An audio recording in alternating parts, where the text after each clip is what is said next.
Hello बच्चों, good evening. देखो बच्चों, हम क्या पढ़ रहे हैं, मैकेनिकल प्रॉपर्टी ऑफ फ्लूइड। तो पिछले 2 लेक्चर में हमने बात करी जब फ्लूइड रेस्ट में है तो प्रेशर कैसे निकालते हैं। ठीक है, आज हम बात करें अगर फ्लूइड फ्लो कर रहा है, एक्सेलरेटेड मोशन में है, तो आप प्रेशर कैसे फाइंड आउट करेंगे। ठीक है, तो आज हम डिस्कस करेंगे variation in pressure, variation in pressure when fluid accelerated। ठीक है, या variation in pressure in accelerated fluid, variation in pressure in accelerated fluid. ठीक है, when fluid accelerated या इन एक्सेलरेटेड फ्रेम। ठीक है, तो देखो पिछले वीडियो लेक्चर में क्या बताया था मैंने, सबसे पहले फर्स्ट लेक्चर में बच्चों कि ये प्रेशर है। सो ये कोई भी कंटेनर है जिसमें पानी भरा हुआ है। ठीक है, यहाँ मान ले ऊपर एटमॉस्फेरिक प्रेशर। सेकेंड लेक्चर में मैंने बताया था कि अगर अर्थ से बाहर एस्केप वेलोसिटी की बात करें तो वहाँ पे एटमॉस्फेरिक प्रेशर क्या होगा, 0। ये सब गेज प्रेशर, वैक्यूम प्रेशर सब मैंने आपको बताया। अब देखिए बच्चों, पी नोट क्या है आपके पास, एटमॉस्फेरिक प्रेशर। अगर मैं यहाँ पे किसी एच हाइट पे प्रेशर की बात करूँ किसी पर्टिकुलर पॉइंट पे, ठीक है, मान लिया कि यहाँ से कितनी हाइट पे है आपका, एच हाइट पे, तो हमने इस पॉइंट पे मान लिया प्रेशर पी है, उसकी वैल्यू निकाली थी पी नॉट प्लस में रो जी एच। ठीक है, ये वर्टिकल डायरेक्शन में था, ये वेरिएशन किस में था, वर्टिकल डायरेक्शन में। ठीक है, अगर हम बात करें हॉरिजॉन्टल डायरेक्शन में, तो हॉरिजॉन्टल डायरेक्शन में क्या था बच्चों कि मान लिया आपके पास ये प्रेशर है, अगर हम आपके पास कोई बीकर है उसमें पानी फ्लूइड भरा हुआ है, हॉरिजॉन्टल डायरेक्शन में किसी भी पॉइंट पे, यहाँ यहाँ यहाँ यहाँ यहाँ, तो एवरी पॉइंट पे आपके पास प्रेशर क्या होता है, सेम। हॉरिजॉन्टल डायरेक्शन में हर एक पॉइंट पे प्रेशर क्या होगा, सेम। ठीक है, जब फ्लूइड रेस्ट में, when fluid at rest, when fluid at rest, then in horizontal surface, then at horizontal surface, horizontal surface pressure is same at every point, at every point।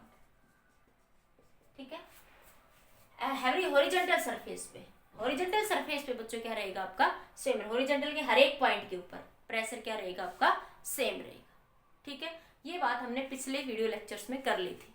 ठीक है, आज हम बात करेंगे variation of pressure in accelerated fluid. ठीक है, जब fluid accelerate कर रहा है तो आपके पास प्रेशर कैसे फाइंड आउट करें। ठीक है, तो बात करते हैं बच्चों, सबसे पहले वही 2 केस बात करेंगे, वर्टिकल में, और फिर बात करेंगे बच्चों हॉरिजॉन्टल डायरेक्शन में। तो आपके पास सबसे पहला केस है बच्चों, यहाँ पे फर्स्ट केस है, यहाँ पे हॉरिजॉन्टल के लिए बात कर ले सबसे पहले, हॉरिजॉन्टल। चलो वर्टिकल के लिए बात कर लेते हैं पहले, वर्टिकल। ठीक है, वर्टिकल में क्या होगा बच्चों, मान लिया आपके पास ये कोई भी कंटेनर है जिसमें फ्लूइड भरा हुआ है। ठीक है, और अब की बार ये जो बीकर है बच्चों, ये कंटेनर है, एक्सेलरेशन ए से ऊपर जा रहा है। जैसे एक्सेलरेशन ए से ऐसे ऊपर जा रहा है, जैसे किसी ग्लास में पानी भर दो और आप उसको ऊपर ऐसे ले जाओ, तो जो आप इसको ऊपर ले जाओ तो आपके सामने जो पर्सन खड़ा हुआ है उसको क्या लगेगा कि फ्लूइड जो है ऊपर फ्लो कर रहा है। ठीक है, अगर आप ग्राउंड से देखोगे यहाँ से तो आपको क्या लगेगा, फ्लूइड क्या कर रहा है, ऊपर की डायरेक्शन में फ्लो कर रहा है। Frame of reference 3rd unit में बड़े अच्छे से बताई थी ये बातें, नॉन इनर्शियल फ्रेम और इनर्शियल फ्रेम।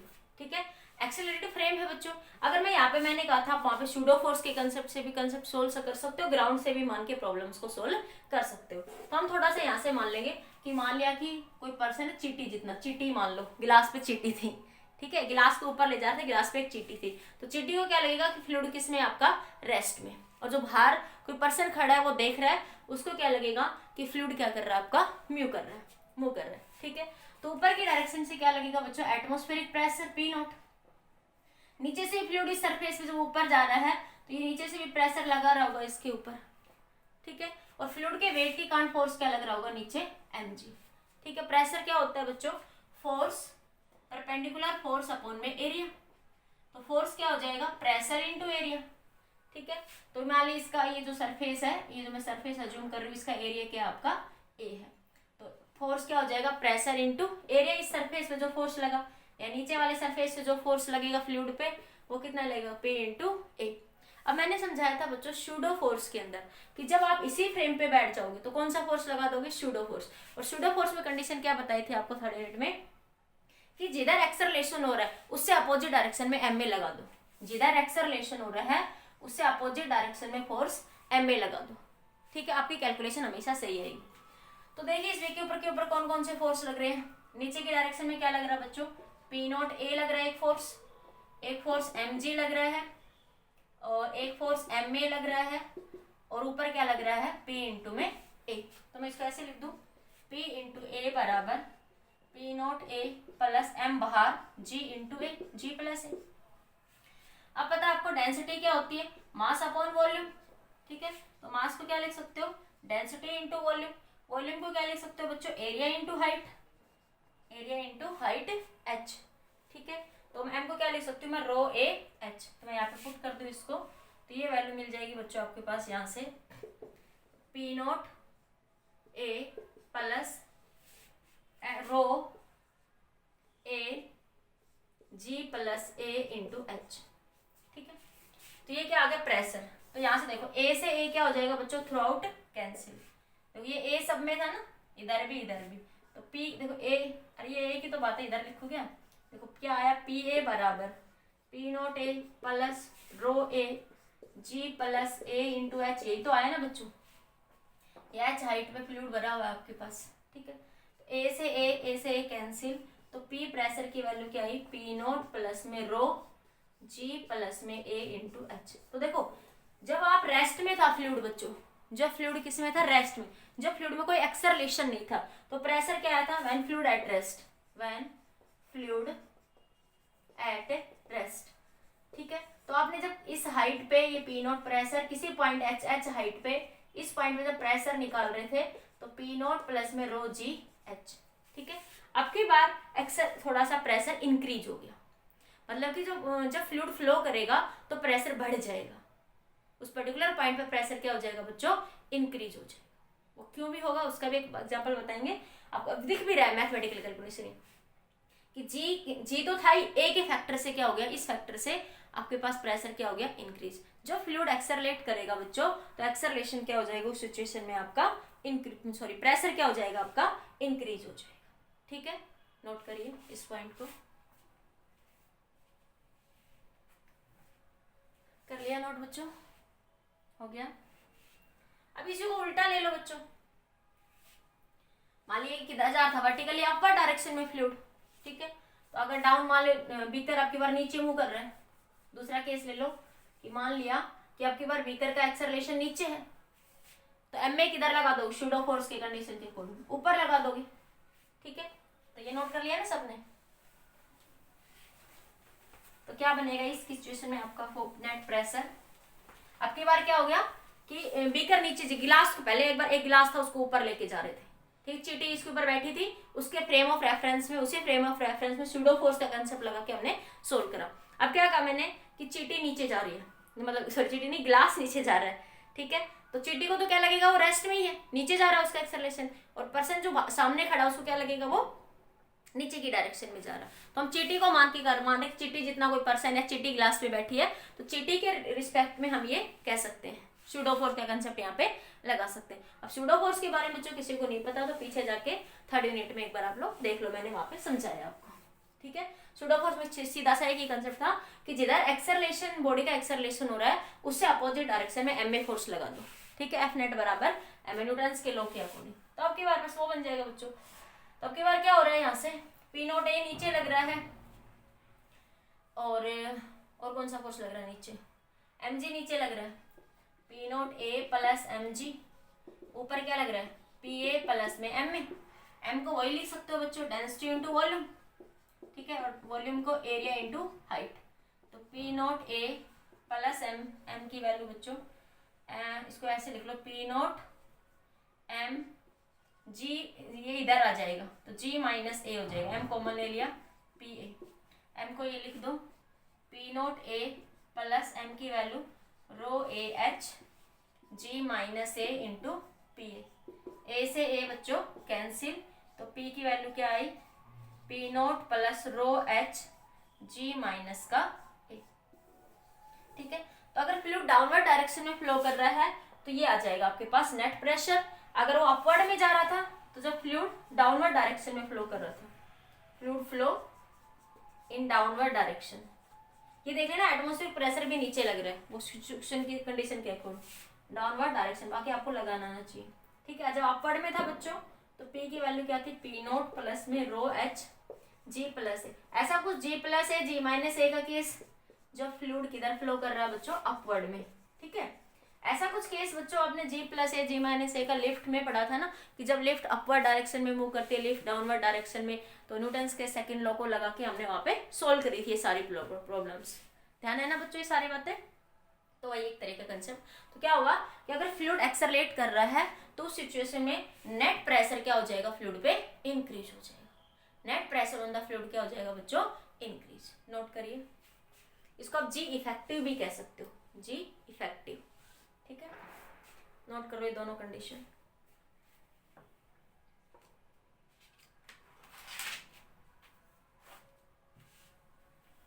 हो गया, हो गया। अब देखो बच्चों,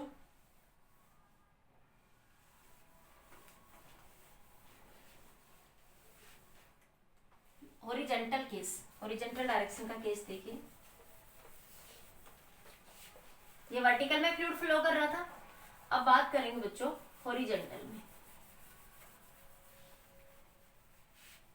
सेकंड केस हॉरिजॉन्टल।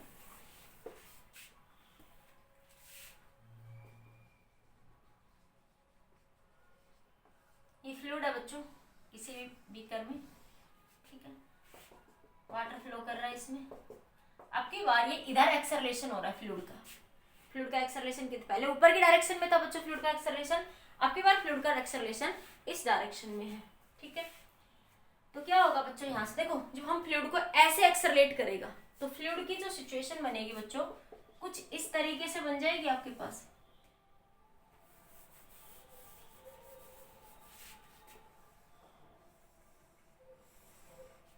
ये आपके पास बीकर है, फ्लूइड का एक्सेलरेशन इस तरीके से है आपके पास, तो ये कुछ इस तरीके से बन जाएगा बच्चों। यहाँ से जब ऐसे एक्सेलरेट करेगा तो ऐसे स्लाइड सा हो जाएगा ये।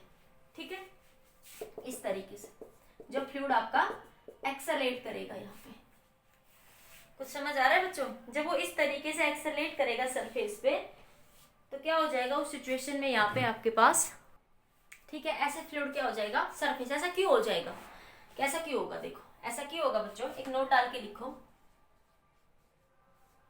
ऐसा क्यों हो रहा है। ठीक है, ये सिचुएशन बताती है कि इन any free surface, in any free surface, in any free surface of liquid the resultant force, liquid कह दो या फ्लूइड कह दो, the resultant force, the resultant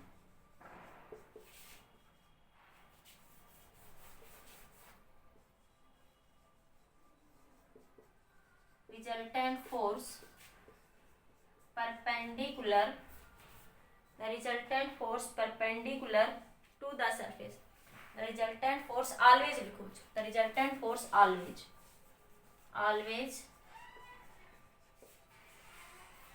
the resultant force on a surface always, the resultant force on a surface always perpendicular to the surface। ठीक है, in any free surface of liquid the resultant force on surface is always perpendicular to the surface। ठीक है, क्या देखो मैंने कहा कि जब ये फ्रेम ऐसे एक्सेलरेट करेगा, ठीक है, ये फ्लूइड ऐसे एक्सेलरेट करेगा तो इस तरह की सिचुएशन हो जाएगी।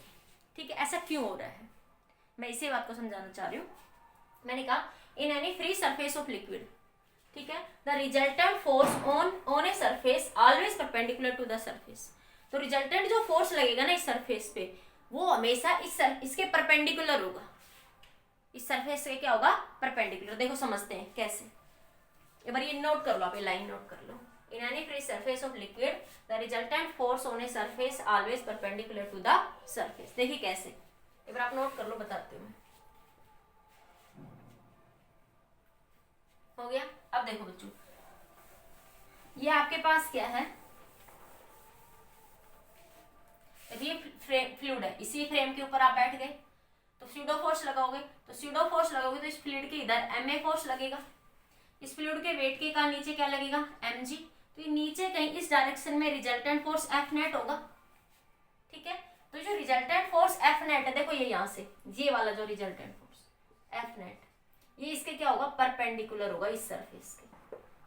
ये रिजल्टेंट फोर्स क्या होगा, इसके परपेंडिकुलर इस सरफेस के। जब फ्लूइड फ्लो करेगा तो इस तरह के स्लाइड बनाएगा और आपके पास जो रिजल्टेंट फोर्स होगा इस सरफेस के क्या होगा, परपेंडिकुलर। मतलब वो इस सरफेस के साथ यहाँ से हमेशा, इस सरफेस के साथ हमेशा यहाँ पे कितने डिग्री का एंगल बनाएगा, 90 डिग्री का एंगल बनाएगा। ठीक है, ये ध्यान रखना, नोट कर लो एक बार इस पॉइंट को।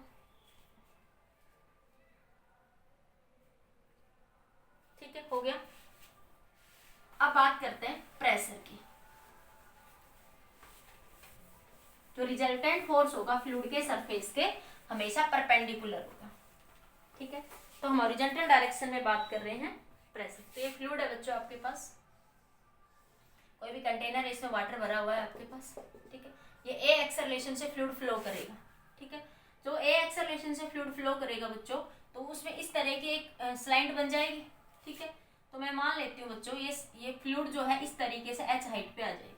तो ये h हाइट, ये l लेंथ मान ली, तो ये भी l लेंथ हो जाएगी। ठीक है, यहां से मान लिया कि वो एंगल क्या बना रहा है, थीटा बना रहा है स्लाइड के सरफेस के साथ। जब फ्लूइड देखो ऐसे पानी फ्लो करेगा, देखो ऐसे पानी फ्लो करेगा ऐसे, तो वो इस तरीके से स्लाइड कर जाएगा ना। थोड़ा सा ध्यान से देखो, देखो पानी उसमें से ऐसे कोई फ्लूइड ऐसे फ्लो कर रहा है किसी बीकर के अंदर था, तो मैं ऐसे करोगे तो एकदम से टेढ़ा नहीं हो जाएगा बच्चों, तो वो सिचुएशन ऐसे बन जाएगी यहाँ पे। ठीक है, तो हमें प्रेशर निकालना है हॉरिजॉन्टल सरफेस पे। तो मैं ये 2 पॉइंट मान लो हॉरिजॉन्टल सरफेस के। ठीक है, यहां से मान लिया मैंने प्रेशर, एक प्रेशर मान लिया इधर से P1 लगा, इधर से प्रेशर P2 लगा।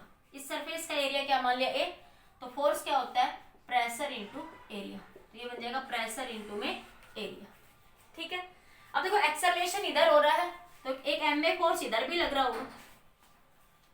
ठीक है, तो क्या लग रहा है यहाँ से बच्चों, P2A देखो इस सरफेस पे, ये जो सरफेस है इन लेयर्स पे फोर्स ऐसे लगा रहा है। देखो सरफेस, ये लिक्विड जो फ्लूइड है, ये बीकर का जो सरफेस है लेयर्स पे इधर से प्रेशर लगा रहा।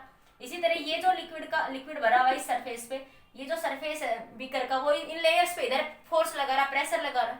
ठीक है, तो आपके पास और एक्सेलरेशन की रिजल्टेंट फोर्स इधर लग रहा। तो हम क्या कह सकते हैं, P2A, देखो P2A इस डायरेक्शन में लग रहा है, P1A किधर लग रहा है, इस डायरेक्शन में इधर। ठीक है, तो देखो क्या हो रहा है, देखो यहाँ से ये आपके पास ये है, तो इधर क्या लग रहा है, P2A फोर्स, इधर क्या लग रहा है, P1A फोर्स।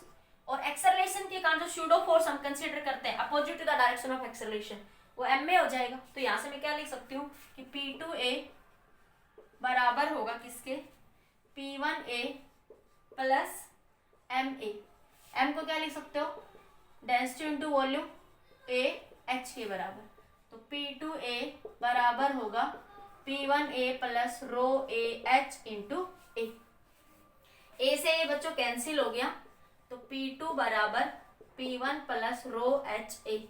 तो P2 माइनस P1 किसके बराबर हो गया, रो H A। तो क्या होगा, देखो अब देखो बच्चों, फ्लूइड जो रेस्ट में था, तो हॉरिजॉन्टल सरफेस पे हर एक पॉइंट पे प्रेशर क्या था, सेम था।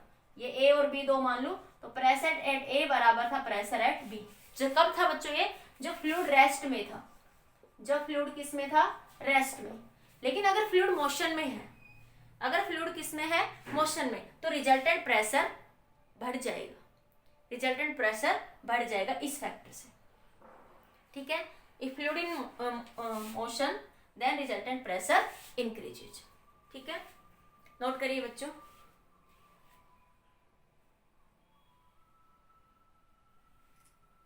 ठीक है, तो इसमें क्या था, जब फ्लूइड रेस्ट में था तो हर एक पॉइंट पे प्रेशर क्या था, सेम था। तो आप यहाँ पे लिखना चाहो तो लिख लो नोट डाल के, when fluid accelerated then pressure on horizontal surface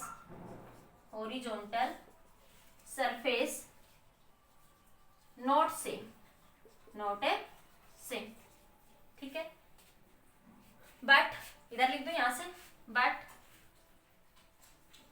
इधर लिख रही हूं, बट वैन आप नीचे लिख लेना, मैं ये यहां से समझ लेना।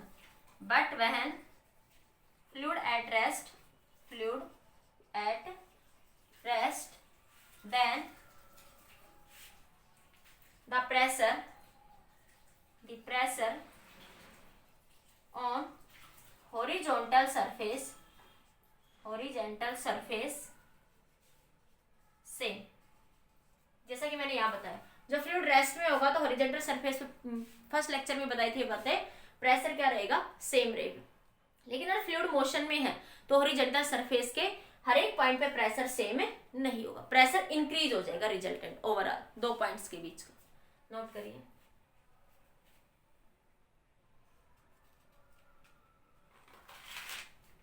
हो गया नोट। अब बात करते हैं बच्चों कि ये जो एंगल है, थीटा एंगल कितना होगा। फ्लूइड जो है, जैसे हम एक्सेलरेशन में होगा तो फ्लूइड कितने, ये जो स्लाइड बनाएगा रिजल्टेंट फोर्स जो लगेगा सरफेस पे, ये जो सरफेस बनाएगा, इस सरफेस के ऊपर जो रिजल्टेंट फोर्स लगेगा वो यहाँ से इस हॉरिजॉन्टल सरफेस से कितने डिग्री का एंगल बनाएगा, जो फ्लूइड है कितना एंगल बनाएगा आपके पास। तो at what angle fluid is inclined. Note कर लिया, हो गया नोट सबका। At what angle fluid is inclined, at what angle fluid is inclined.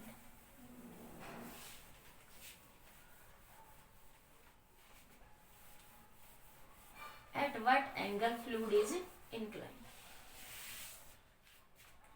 लिख लीजिए, at what angle fluid is inclined। Third part लिख लीजिए, at what angle fluid is inclined। Fluid जो है बच्चों कितने एंगल पे इंक्लाइंड करेगा आपके पास, ठीक है। तो मान लीजिए तो बच्चों एटमॉस्फेरिक प्रेशर लग रहा है यहाँ पे, तो पी नॉट बाहर से, ये एंगल थीटा है, ये हाइट एच है, तो देखिए ये ट्रायंगल ऐसे बन रही है ना, आपको दिख रही होगी, ये एच हाइट, ये एल लेंथ, तो ये थीटा एंगल। तो टेन थीटा क्या मिला बच्चों आपको, एच बाई एल। बिल्कुल सिंपल सी बात थी। लेकिन बच्चों अगर क्वेश्चन में ना हाइट दे ना लेंथ ले, सिर्फ डेंसिटी दे दे या और पूछे एक्सेलरेशन क्या होगा, थीटा एंगल क्या होगा, तो फिर कैसे निकालेंगे बच्चों, ठीक है। देखो हमने इन दो हॉरिजॉन्टल सरफेस पे, एट हॉरिजॉन्टल सरफेस इन दोनों पॉइंट के बीच का प्रेशर निकाला। At horizontal surface pressure between P2 minus P1 किसके बराबर था, रो एल ए के बराबर था, अभी निकाला था बच्चों। P2 माइनस P1 का प्रेशर कितने के बराबर था, रो एल ए। अब अगर मैं यहाँ पे बात करूं इस हाइट h के ऊपर, पर्टिकुलर पॉइंट के ऊपर मैं प्रेशर, ये P2 प्रेशर की बात करूं, ठीक है, इसे P2 प्रेशर ध्यान रखना है ये पॉइंट। अगर मैं इसकी बात करूं P2 प्रेशर की, ठीक है, तो किसी हाइट के ऊपर जब फ्लूइड रेस्ट में होता था, तो हम सिर्फ पर्टिकुलर पॉइंट के लिए बात कर रहे हैं, ठीक है। तो P2 प्रेशर की वैल्यू कितनी थी बच्चों, यहाँ से आपके पास H हाइट पे था, P नॉट, ये एटमॉस्फेरिक प्रेशर लग रहा, प्लस में H रो जी, ठीक है। इसी तरह बच्चों यहाँ बात करूं मैं इसके पर्टिकुलर पॉइंट पे P1 पे, तो बच्चों किसी H हाइट पे है ही नहीं, यहीं पे है ये P1 प्रेशर, तो देखो ये यही तो पॉइंट है, यहाँ पे तो सिर्फ एटमॉस्फेरिक प्रेशर लग रहा है P नॉट एटमॉस्फेरिक प्रेशर तो हर जगह ही लग रहा है, तो P1 को क्या कह सकती हूँ मैं, P नॉट। अब मैं इनका प्रेशर डिफरेंस निकालूं तो क्या बना, P2 माइनस P1 क्या बना आपके पास, मैं P1 की जगह P नॉट की जगह P1 लिख सकती हूँ, क्या बनेगा P2 is equal to P1 plus में H रो जी, तो P2 माइनस P1 किसके बराबर आ गया, H रो जी। ये भी 1 और ये भी 2, ये भी तो इन दोनों पॉइंट के बीच का प्रेशर डिफरेंस था, और ये भी है तो वही सिचुएशन, इन दोनों को निकालो। तो यहाँ से क्या लिख सकते हो कि रो एल ए बराबर है H रो जी के, ठीक है।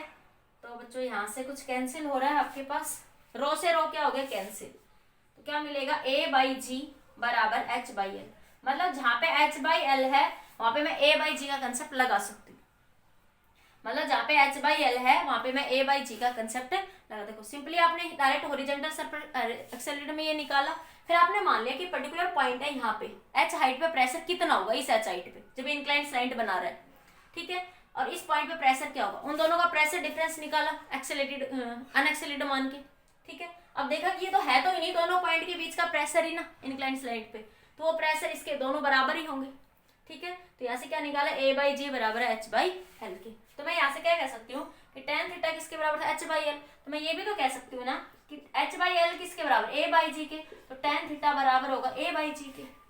अगर डेंसिटी हाइट एच और एल लेंथ ना दे रखी हो, ठीक है, तो मैं एक्सेलरेशन ए और जी की वैल्यू निकाल सकती हूँ। ये दोनों इंपॉर्टेंट है, नोट करो बच्चों, आगे न्यूमेरिकल्स में यूज होगा, नोट करिए, जल्दी नोट करिए बच्चों, फास्ट कर लिया नोट, हो गया बच्चों नोट। अब देखिए क्वेश्चन, देखिए नेक्स्ट आ गया आपके पास, आपकी बुक में एक क्वेश्चन दे रखा है ये, इसके बच्चे दो तीन ही क्वेश्चन ऐसे जो सेम ही बनते, इसमें ज्यादा एक्स्ट्रा क्वेश्चन ऐसे बनते नहीं है, लगभग सेम इसी तरीके के क्वेश्चन बनते हैं इसमें ना। तो देखिए बच्चों इसमें क्वेश्चन है आपके पास, a cubical container with side L, a cubical container with side, a cubical container with side L, side L is completely filled with water, completely filled with water। एक क्यूबिकल कोई भी बॉक्स है बच्चों जिसकी length L है हर एक side, उसको field कर दिया किससे, वाटर से। Calculate the horizontal acceleration, calculate the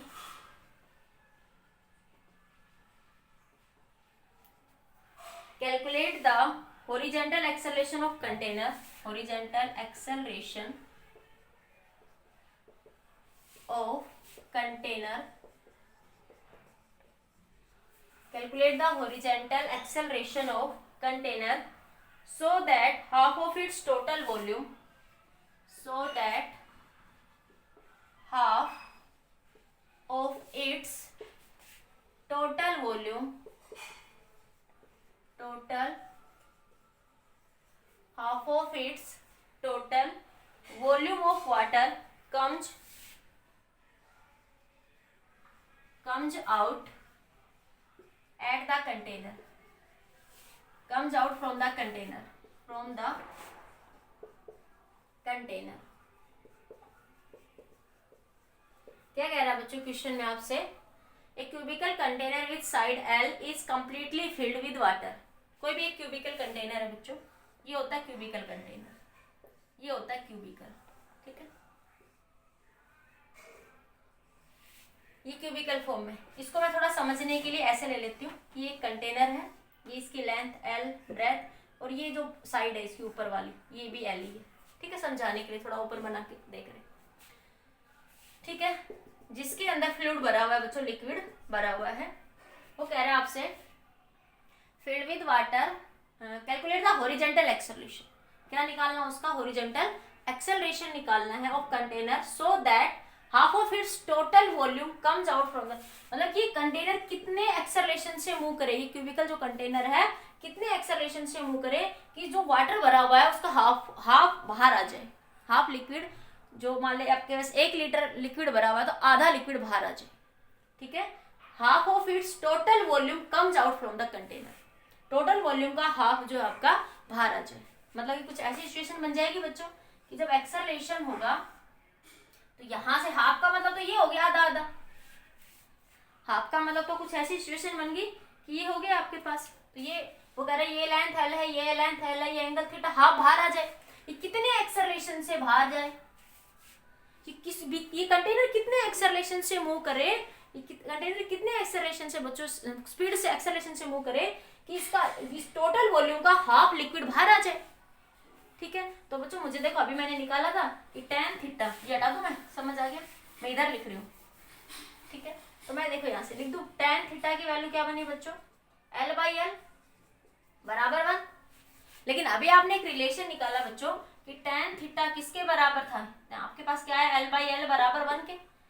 तो आपने अभी अभी निकाला एक रिलेशन कि tan थीटा A/G के भी बराबर होता है, अभी तो निकाला, ठीक है। तो मैं देखो ये भी tan थीटा है तो वही tan थीटा है, तो ये 1 के बराबर, तो 1 बराबर A/G, A बराबर हो गया किसके, G के। मतलब कंटेनर बहुत ज्यादा एक्सेलरेशन से मूव करेगा, एक्सेलरेशन ड्यू टू ग्रेविटी के बराबर 9.8 मीटर पर सेकंड स्क्वायर से मूव करेगा।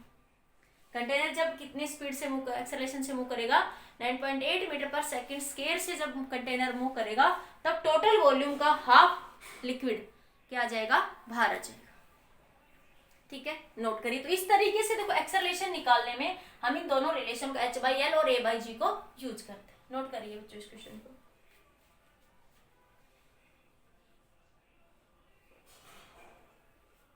इसी क्वेश्चन में मान ले वो ये कह देता a cubical container with side L is completely filled with water, calculate the horizontal acceleration of container so that 1/4 of its total volume comes out from the container। कैसे करेंगे, ये तो कर लिया होगा कि 1/4 जो है बाहर आ जाए, 1/8 कह दे, 1/7 कह दे, कुछ भी कह सकता है आपसे, कि 1/4 जो है वो टोटल वॉल्यूम का क्या है बच्चों आपके पास, बाहर आ जाए। तो कैसे निकालेंगे यहाँ से आप लोग, हो गया। तो टोटल वॉल्यूम क्या बनेगा, टोटल वॉल्यूम क्या हो जाए, क्यूब है बच्चों, क्यूबिकल है, बात तो वही है, क्यूब है तो क्यूब का वॉल्यूम कितना होता है बच्चों आपके पास, L cube. Total volume, total volume of cube, total volume of cube कितना होता है, L क्यूब, क्यूबिकल ही तो है, ठीक है। अब वो कह रहा है कि टोटल वॉल्यूम का बच्चों 1/4, तो 1/4 लगभग मैं इतना सा ही कह दूं कि आपके पास सरफेस से कितना बना रहा है वो 1/4 इतना कहीं पे बना रहा है, वो ये लिक्विड भरा हुआ बच्चों यहाँ पे आपके पास, ये एंगल मान लिया आपने थीटा, ये H हाइट 1/4 ही खाली हो रहा है ना, थोड़े से का मतलब कि कंप्लीट का 1/4 पार्ट, ठीक है। थोड़ा बड़ा दिखा दूं समझाने के लिए आपको, ठीक है। तो ये मान लिया मैंने लगभग, ठीक है। तो ये एंगल क्या बना आपके पास, थीटा, कि टोटल ये भी बच्चों L हाइट है ये भी, और जो डेप्थ बन रही है इसकी वो भी L ही है, क्यूब है ना, देखो क्यूब, क्योंकि लेंथ ब्रेथ हाइट वो सब L कह रहा है, उस एक रूम को मान लो वो क्या कह रहा है, सब L कह रहा है, ठीक है। ये डेप्थ है, ये L किसको बता रहा है, आपका डेप्थ को, ये लेंथ ब्रेथ डेप्थ, ठीक है। तो आपके पास कह रहा है टोटल वॉल्यूम का 1/4 क्या हो जाए, मिसिंग हो जाए, 1/4 कह दे, मैं कह दूं आपके पास 3/4 कह दूं, टोटल वॉल्यूम का 3/4, ठीक है। तो फिर क्या सिचुएशन समझ आ रही है ना, 1/4 3/4 तो आपसे कुछ भी कह सकते हैं, ठीक है। टोटल वॉल्यूम क्या है बच्चों, L क्यूब। तो वॉल्यूम मिसिंग, कितना वॉल्यूम मिस हो रहा है, वॉल्यूम मिसिंग मतलब कितना लिक्विड मिस हो रहा है आपके पास। तो वॉल्यूम कैसे निकालेंगे आपके पास, एरिया इंटू हाइट, तो area into height, height depth तो L ही है बच्चों, एरिया क्या ले सकते हो, बेस इंटू हाइट। देखो ये आपके पास ट्रायंगल बन रही है, ठीक है। आपके पास इसका कितना आया है, आपके पास यहाँ से 1/4 पार्ट जो है वो आपके पास यहाँ पे नीचे आ गई। ये कितनी हाइट नीचे आया, मान लिया आपके पास ये H हाइट नीचे आया, ये कितनी हाइट नीचे आया, तो 1/2 बेस, बेस क्या बच्चों L, और हाइट क्या इसकी H, कितनी हाइट नीचे आ गया वो, मान लिया जब वो वॉल्यूम मिस हुआ, लिक्विड मिस हुआ वहां से, तो वो कितना नीचे आ गया, ये H हाइट नीचे आ गया, तो ये H इंटू में L into breadth depth, depth कितनी है बच्चों, L ही है हमारे पास, तो ये बन गया HL²/2, ठीक है। तो वो कह रहा है कि जो ये मिसिंग वॉल्यूम है, टोटल वॉल्यूम का कितना है 1/3, total missing volume, total volume कितना 1/3 मिस हो जाए, तो आपके पास टोटल वॉल्यूम कितना 1/3, तो आपके पास यहाँ से इसको क्या लिख सकती हूँ मैं, ये बात इतना नोट करो बच्चों, मैं जगह बनाती हूँ,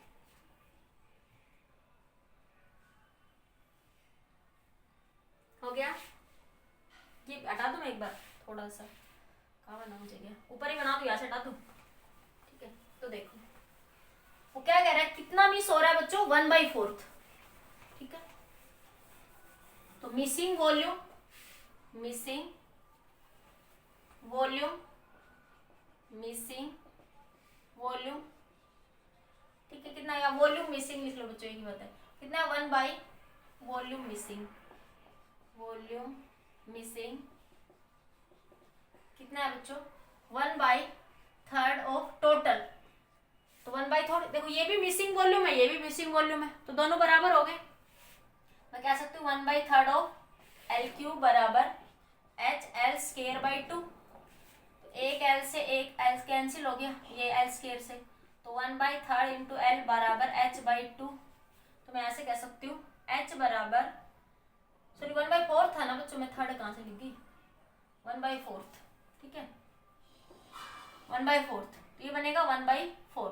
तो ये बना आपके पास 2 से 2 क्या हो गया कैंसिल, तो ये बना H/L बराबर 1/2। H/L की वैल्यू कितनी आ गई बच्चों, यहाँ से 1/2 आ गई यहाँ से आपके पास, ठीक है। अब 1/8 भी दे सकता था, 1/6 भी दे सकता था, 1/3 भी दे सकता था, 1/4 भी, 2/3 भी, कुछ भी दे सकता है आपको। तो H/L की वैल्यू कितनी आ गई बच्चों, यहाँ से 1/2। आपको पता है कि tan थीटा यहाँ से अगर मैं नीचे काटूंगी तो tan थीटा की वैल्यू कितनी आएगी बच्चों, H/L। tan थीटा की वैल्यू कितनी आएगी, H/L, ठीक है। और H/L की वैल्यू कितनी है बच्चों, H/L की वैल्यू 1/2 है, और एक tan थीटा की वैल्यू क्या लिख सकते थे आप, A/G।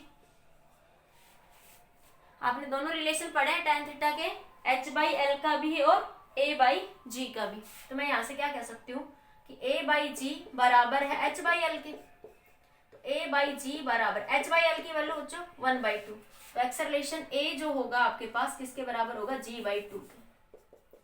मतलब कि ग्रेविटेशन का जब वो हाफ मूव करेगा, एक्सेलरेशन ड्यू टू ग्रेविटी का जब वो हाफ एक्सेलरेशन से मूव करेगा G/2 से, तब क्या होगा, 1/4 ऑफ वॉल्यूम मिस हो जाएगा, 1/4 ऑफ इट्स वॉल्यूम क्या हो जाएगा, मिस। और 1/3 कह दे, 1/4 कह दे, 2/3, 1/8 कुछ भी कह सकते हैं, ठीक है। वो कंसेप्ट आना चाहिए आपको। तो सिंपल सी बात थी, तो मैंने मान लिया बच्चों मिस होगा, तो मुझे पता था रिजल्टेंट फोर्स ऐसे बनेगा सैलेंट फीचर, तो मैंने tan थीटा निकाल लिया। तो कह रहे टोटल वॉल्यूम निकालो अगर मैं इस एलिमेंट का, यहाँ से कितना मिस हुआ है, तो मुझे दिख रहा है ये एरिया इंटू हाइट, इतना मिस हो गया, तो मैंने यहाँ से इसको निकाल लिया। और वॉल्यूम उसने कहा कि 1/3 टोटल का इतना मिस होगा, तो इसको मैंने बराबर रख दिया। तो ये चांस है सोल्व कर लिया, नोट करिए बच्चों जल्दी से।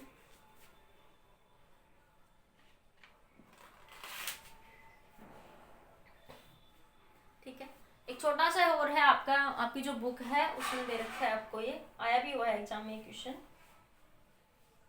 ठीक है, हो गया।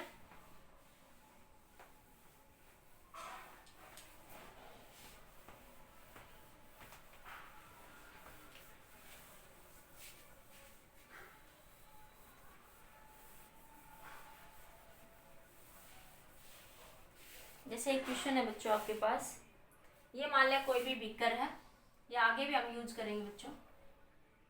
ये आपके पास ओमेगा, इसमें लिक्विड भरा हुआ है बच्चों, ठीक है। तो देखो हम जब गिलास के अंदर चम्मच से ऐसे ऐसे करते हैं, या हम गिलास को ऐसे ऐसे घुमाए, ठीक है, अपने एक्सिस के रोटेशन, तो उसमें लिक्विड की कुछ इस तरीके की शेप बन जाती है। आप खुद से करके देखो बनती है या नहीं बनती है, ठीक है। क्वेश्चन में पूछ रहा है find the expression for pressure, find the expression for pressure, find the expression for pressure at a distance x, at a distance x from the axis of rotation, from the axis of rotation। देखो वो ये कह रहा है ये axis of rotation omega velocity से ये fluid जो है, लिक्विड जो है मूव कर रहा है, तो यहाँ से किसी डिस्टेंस x पे, ठीक है। तो ये मान ले कोई पॉइंट है बच्चों, यहाँ पे कोई भी पार्टिकल है जहाँ पे एटमॉस्फेरिक प्रेशर लग रहा है, वो यहाँ से कितनी हाइट पे है नीचे ये, तो ये डिस्टेंस x मान लो। तो इस पॉइंट के ऊपर बताइए प्रेशर की वैल्यू क्या होगी, ठीक है। तो अगर आप बात करो इस पर्टिकुलर पॉइंट पे किसी हाइट x पे, तो प्रेशर की वैल्यू है मान ली P0 प्रेशर, तो इसको पॉइंट में A कह दूं, PA पे जो प्रेशर होगा वो क्या होगा, P0 प्लस में H रो जी होता है ना, तो H का काम कौन करेगा, Y रो जी। H हाइट की जगह क्या ले लिया आपकी बार मैंने Y, लेकिन उसने क्वेश्चन कह रहा है फ्रॉम एट ए डिस्टेंस है, pressure at A distance x पे निकालना है, x की फॉर्म में रिजल्ट आना चाहिए। मेरे पास रिजल्ट y की फॉर्म में है, रिजल्ट किसकी फॉर्म में आना चाहिए बच्चों, यहाँ पे x की फॉर्म में आना चाहिए। तो कैसे निकालेंगे, तो देखो इसको ये जब वो रोटेट कर रहा है एक्सिस ऑफ रोटेशन से, तो मैं यहाँ से टेंजेंट बना लूँ यहाँ से एक बार, ठीक है। जो फ्लूइड रोटेट कर रहा है, देखो ये ऐसे एक्सिस ऑफ रोटेशन पे ऐसे रोटेट कर रहा है, तो जो सर्कुलर मोशन में रोटेट करेगा तो बाहर की डायरेक्शन में एक फोर्स लग रहा होगा इसके ऊपर, यहाँ पे सेंट्रीफ्यूगल फोर्स mv²/r, ओमेगा में दे रखा तो v की वैल्यू r ओमेगा पुट कर दो तो mr ओमेगा का स्क्वायर आ जाएगा। इधर सेंट्रीफ्यूगल फोर्स लग रहा होगा और इस पार्टिकल का वेट के कारण पर्टिकुलर पॉइंट में फोर्स क्या लग रहा होगा, mg। तो देखो इस सरफेस पे मैंने कहा था रिजल्टेंट फोर्स जो होगा उसके परपेंडिकुलर होगा, तो यहाँ पे एक रिजल्टेंट फोर्स F नेट लग रहा होगा बच्चों, और टेंजेंट के साथ ये एंगल कितना बना बच्चों, थीटा। और मैंने कहा था रिजल्टेंट फोर्स हमेशा, मैंने कहा था कि जो रिजल्टेंट फोर्स है वो इसके परपेंडिकुलर होगा, तो रिजल्टेंट फोर्स इसके परपेंडिकुलर है, तो ये बच्चों ये कंप्लीट जो एंगल बना आपके पास, ये जो कंप्लीट एंगल बनेगा यहाँ से आपका ये 90 डिग्री। तो मैं सिर्फ इस एंगल की बात करूँ तो ये 90 माइनस थीटा, ये दोनों फिर से 90 है बच्चों, देखो ये पूरा एंगल, ये दोनों सरफेस के फिर से 90 है, तो सिर्फ इस एंगल को कहूँ तो ये फिर से कितना बन गया आपका, थीटा एंगल बन गया। फिर से ये वाला एंगल कितना बन गया आपके पास, थीटा एंगल बन जाएगा यहाँ से आपके पास, ठीक है।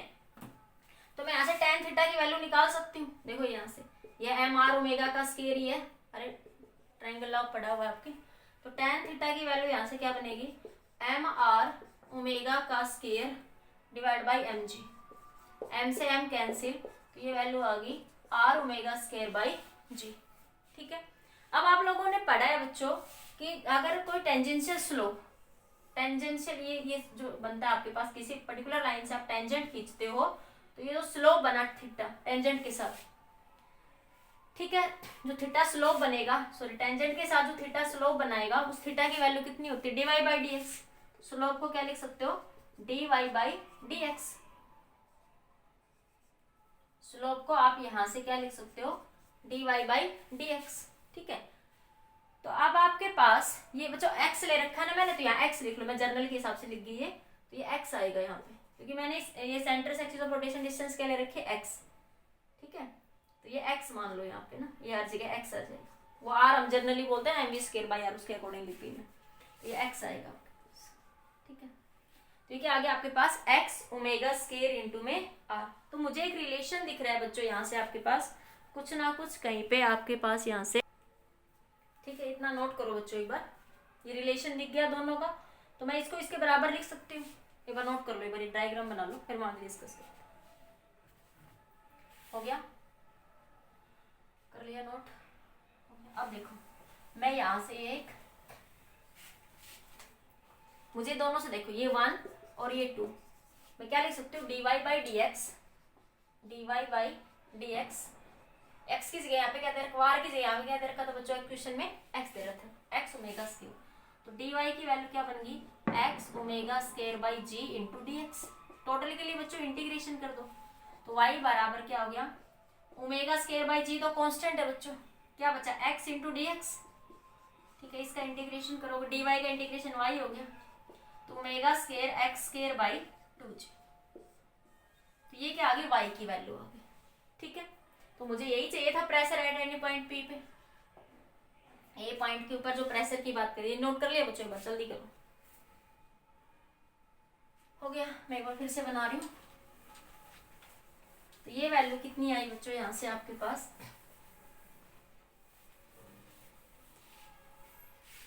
जैसे आपके पास वो था बीकर में पानी था, वो इस एक्सिस पे रोटेट कर रहा था, तो मैंने कहा इस तरह की फॉर्मेशन हो, तो ये यहाँ से एक्स साइड पे था, ये वाई था, तो इस पॉइंट पे जो प्रेशर था ए पॉइंट पे वो क्या था, P नोट प्लस में वाई रो जी, ठीक है। तो वाई की वैल्यू मेरे पास ये आ गई, तो मैं ए पॉइंट में जो प्रेशर आया वो क्या है, P नोट प्लस में रो जी, वाई की वैल्यू कितनी है बच्चों, omega square x square by 2g।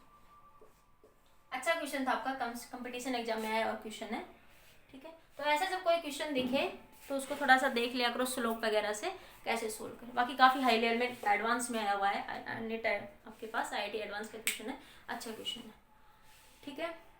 तो आज के लिए इतना ही, नेक्स्ट लेक्चर में बात करेंगे बैरोमीटर के बारे में। आज के लिए बच्चों इतना है।